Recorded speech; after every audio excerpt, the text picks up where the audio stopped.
Back when FNAF 4 first came out, I would have understood people believing it, but I am so confused as to why people still believe we play as Crying Child in FNAF 4.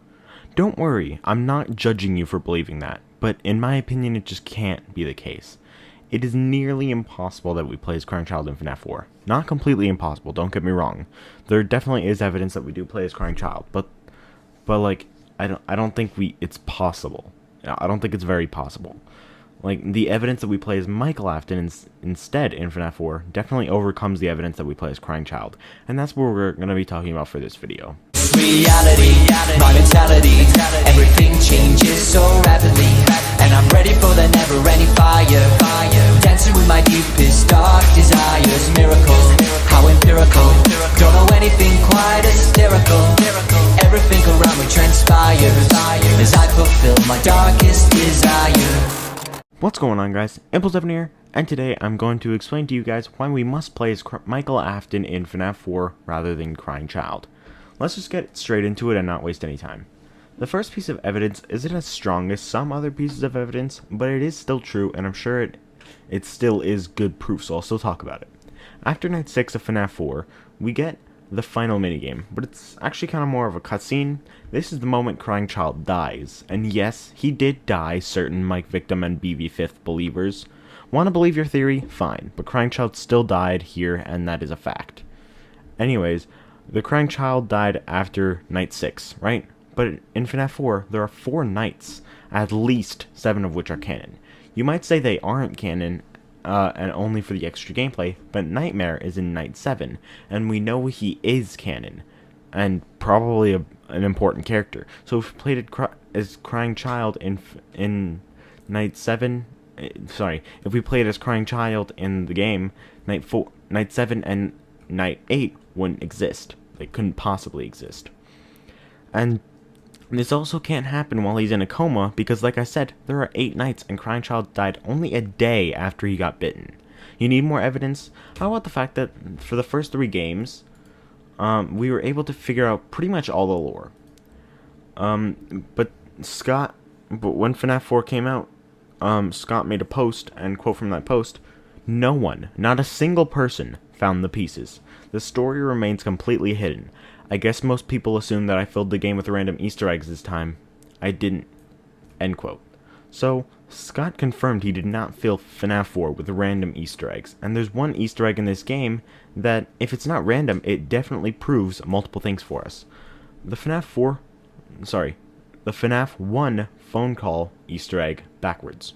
If we hear the FNAF 1 phone call in FNAF 4, we must play as Michael AFTON, since we play as him in FNAF 1, and he's the only person to ever hear that phone call. So, he's the only person we could possibly play as. Some people say that we play as Crying Child for the first 5 nights and Michael for the next 3, but the phone call Easter egg can happen on any night, meaning we still can't play as Crying Child on any nights. Still not convinced? Well, there's one more piece of evidence that so many people ignore: the survival logbook. Look, this thing is literally the bane of any FNAF theory's existence, mine included. Okay, all jokes aside, Hold on. Did I just say all jokes aside? I wasn't joking. The survival logbook is literally the bane of my existence. That's not a joke. Anyways, this freaking asshole of a book. Anyway, this book has actually great evidence proving that we play as Michael AFTON in FNAF 4.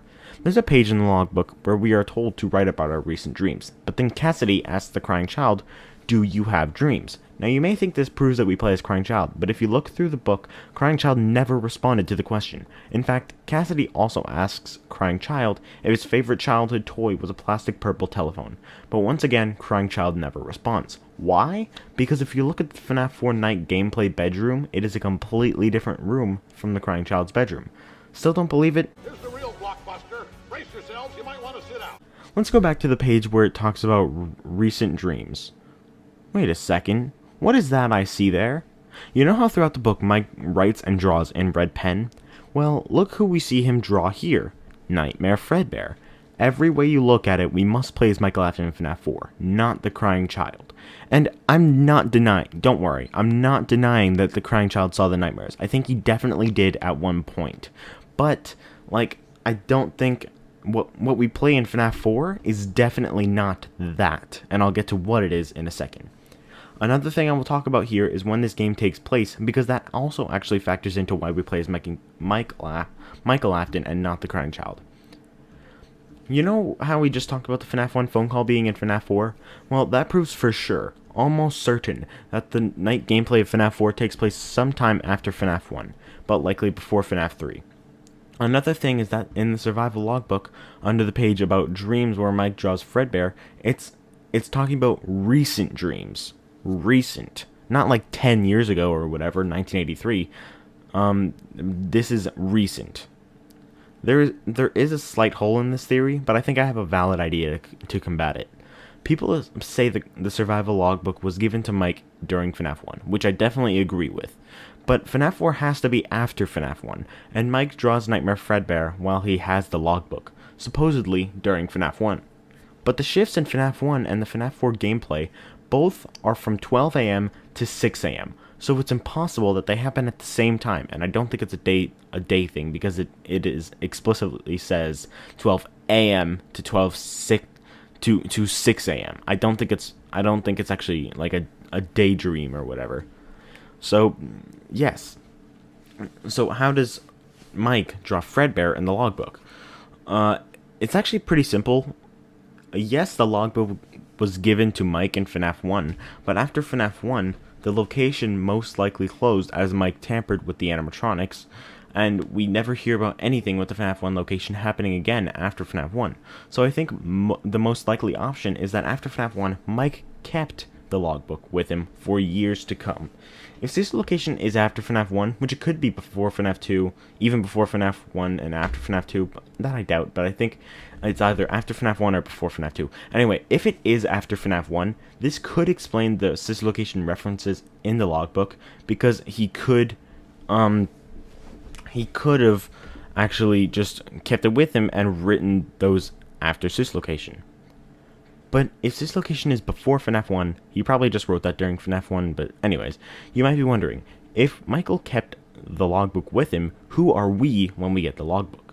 Well, the person getting the logbook isn't a new random person. The one getting the logbook again is Michael. When, you may ask? Well, in FNAF 3, we know Fazbear Frights is like trying to make a horror attraction based on the previous location, so reusing the logbook could be an attempt to make that look even more authentic. You may disagree, but this is what I'm choosing to believe because I think it actually makes a lot of sense. I don't have a definitive answer on when it happens exactly, but there's 3 specific times I think it could be. The first is when William gets spring-locked, which I think is in 1995. The ghost child that forces William into the suit is more likely Crying Child than Cassidy, because Cassidy would probably just just be attaching herself to him and torturing him or whatever, rather than just forcing him into the suit or whatever. She wouldn't care to do that. She'd just keep him stuck down, if you know what I mean, right? So I think this is more likely Crying Child, and that means that Crying Child is part of Remnant rather than Cassidy. And this it's possible that his spirit can be in 2 places at once, since Remnant is only pieces of souls combined, not a full soul. So then, Crying Child goes on to haunt Michael. He is the one giving him the FNAF 4 nightmares. He is getting revenge on Michael for all the pain he caused him. And I believe no matter what time period it's in, it's definitely Crying Child haunting him. Why he sets him free of the nightmares is why I think there's 2 other options. Crying Child has to free Michael of the nightmares after a bit over a week, but for that to happen, he has to forgive him, and for that to happen, Michael has to redeem himself. The redemption is the reason for the other 2 options. If this location were to take place sometime before FNAF 1, FNAF 4 would likely take place shortly before FNAF 3, because the redemption in that case would be Fazbear's Fright, going to Fazbear Fright. If this location were after FNAF 1 and before FNAF 3, the redemption would either still be going to Fazbear Frights or going to this location. It's possible that the scooping on Michael actually injected a specific remnant into him, a piece of remnant which had a very prominent piece of Crying Child's soul inside him, and that remnant being in Michael could actually possibly be the reason Crying Child is even able to haunt Michael. Let me know what you think in the comments, guys, though, because there's many different options for when FNaF Wars Night gameplay could take place, and I'm really curious to see what you guys think. As for the minigames of FNaF 4, that's already confirmed by Scott himself to be 1983, not 1987. In that case, yes, we play as Crying Child, but in the night gameplay, we play as Michael Afton. There you have it, folks. Conclusive proof. So there's no point in giving other evidence for it being in 1983, it's already confirmed. But there is a lot of evidence for it being in 1983 anyway. I really hope you guys enjoyed this video, and I hope I've convinced you. If I haven't, I'm sorry to disappoint you, but this was the best I could do. If you weren't convinced, that's completely fine. You guys can believe whatever you want to believe. I'm not going to judge you for your opinion. If you did enjoy this video, please leave a like and subscribe, and I'll see you guys in the next video. Impulse7 out, and peace.